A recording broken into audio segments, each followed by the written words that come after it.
Hi guys, so we are going to recap on our previous lesson on algebra. In the last lesson we talked about solving equation by grouping like terms. Let's look at this example on solving this equation to familiarize ourselves. So you can see that this term and this term have x, so which means they are like terms. We are going to group them on the same side of the equal side. So we are going to transpose this one on the other side. This one will remain like this, and then transpose this one from negative x to positive x. Then these ones are also like them, so we'll take them to the other side. 9 will remain as 9, and when it transpose negative 3, it will be positive 2. Then we are going to add the numbers in front of our x's. So here we have what? 2 plus 1 will be 3x, and then 9 plus 3 will be 2. So since we are looking for x, not 3x, we are going to divide this side by 3. So that 3 times cancel 3, and we're left with x.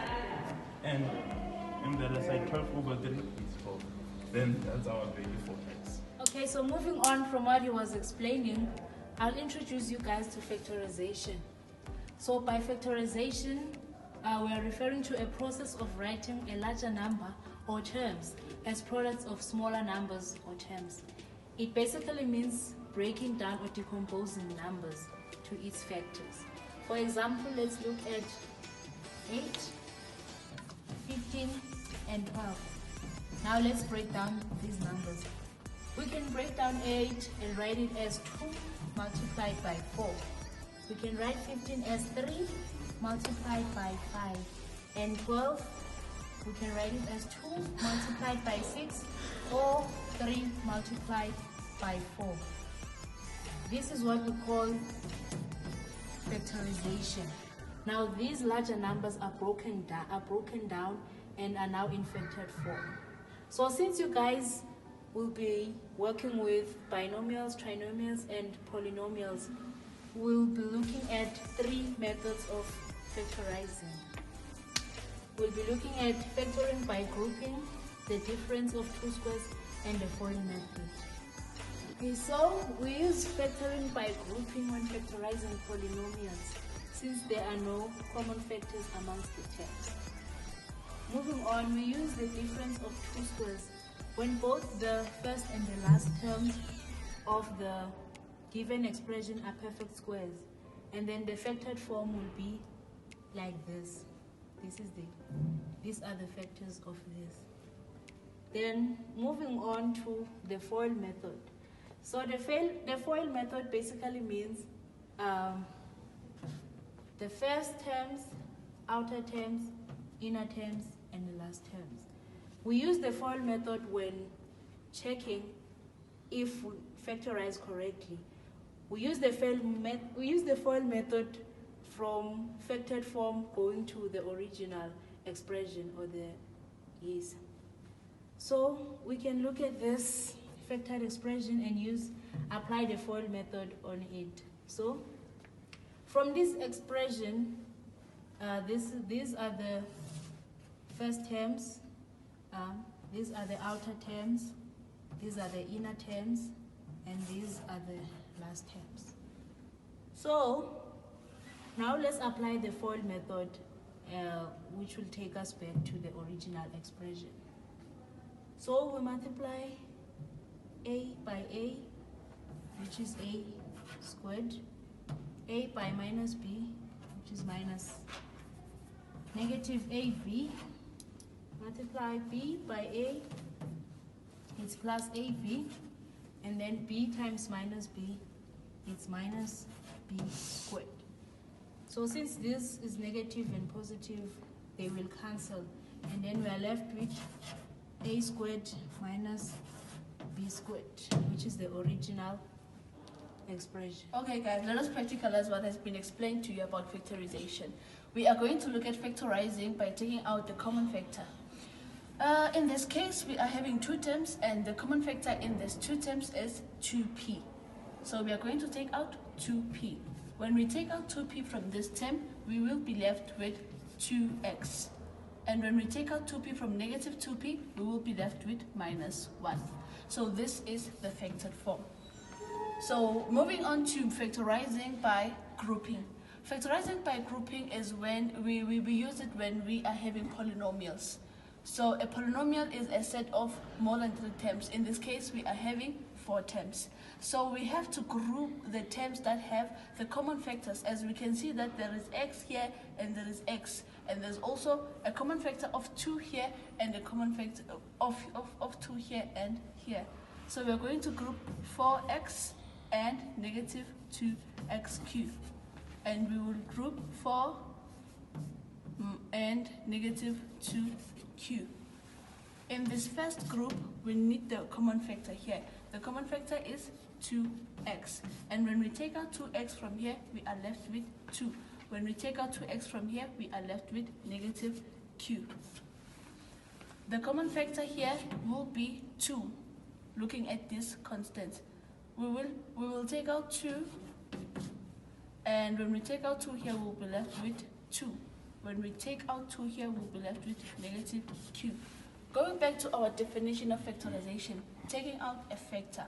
What is the common factor here? The common factor is 2 minus q. So we'll take out 2 minus q and be left with 2x plus 2. Moving on to factorizing a trinomial. When factorizing a trinomial, we need to have 2 brackets. Our first term is x squared. So it is multiplied by itself. We will have x times x from the FOIL method, guys, remember. And then we will look at our last term. Our last term is 2. And we have to get the factors of our last term, which is 2 and 1 in this case. To know the signs that we need to insert here, we need to look at the sign of our last term, which is the constant. The sign of our last term is positive. How can we get a positive value? By multiplying a negative and a negative, or a positive and a positive. So before choosing here, we need to look at our middle term. Our middle term is negative, so we will take the negatives. We will multiply a negative and a negative.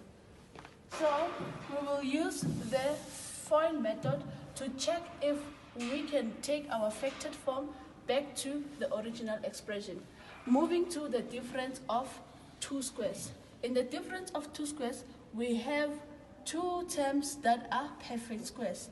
We will also have 2 brackets. First, our first term is multiplied by itself, so it's x times x.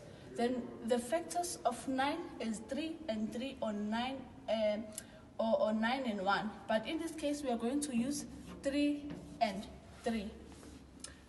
For the difference of 2 squares, we will have 2 opposite signs so that the middle term will minus out and have 0. So we will have positive and negative. This is our factored form for the difference of 2 squares. In all of this, guys, we can use the FOIL method to check if we can go back to our original. Okay, grade 10s. I want us to look at the example that I've chosen for you guys. Here we're factorizing by finding the factors of the first term and factors of the last term. The factors of the first term are x and x. But the factors of the last term are 4 and 1, 2 and 2. But since our midterm is 5, so the factors that we're going to use for the last term are 4 and 1, because when adding these 2 factors, they give me the middle term. Okay, let us go. You first open up the brackets. Okay, let me write this. You first open up the brackets and write the factors of the first term, x and x. Then here and here you write the factors of the last term, which is 4 and 1. Then the signs, you will write positive and positive, because the plus 4 and the plus 1 gives you a positive 5. That's the factorization by finding factors. Okay, great, 10 letters. Now I'm doing the solution of one of your exercises. So here we're factorizing by taking out the common factor. You take out what is common in the first term and in the second term. We see that we have 2 and we have 8, and 2 is the multiple of 8. We see that we have x, we have x. So 2x is common here, 2x. Now if you divide the first term by 2x, 2x and 2x will cancel and you'll be left with 1. Plus, if you come this side, you divide 8xz by 2x, you will get 4z. That's the factorization by taking out the common factor.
Okay, great. And I want us to go through the activity which is we're solving for x in this equation.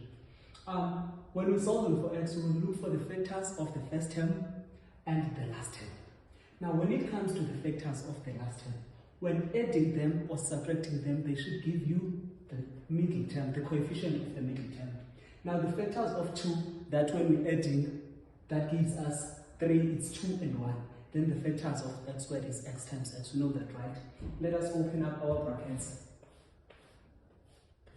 Equal to 0. Since we're solving for x, we will equate this to 0. So the factors of x squared is x and x. The factors of 2, we said it's 2 and 1. Since these factors, we should add them and give us the middle term. It's positive and it's positive this side. Now, when solving for x, you take the whole of this and equate it to 0, which is x plus 1 equals to 0. Or take the second one and equate it to 0, which is x plus 2 equals to 0. Then you transpose this one to the other side. When transposing any, it can be a variable or it can be a number. When transposing it to the other side of the equal sign, it changes the sign. You know that, right? So we have x equals to -1, or same applies to this one, it will change the sign. X equals to -2. That's solving for x. For now, let's factorize. So factorizing here, taking out the common factor. What is the common factor between the two terms? Is x. So you take out x. When you take out x, what is left here is 2x. And what is left here? It's 1. Equals to 0. So now, each factor will be equal to 0. So the first factor is x, will be equal to 0. 0, or the second factor, which is 2x minus 1, will be equal to 0. So x equals to 0 is solved. Let's solve the other side. Solving this side will transpose -1 to the other side, and it will be +1. And since we are looking for x, not 2x, we'll divide both sides by 2, so that 2 can cancel, and we'll have our answer as x equals to 1/2.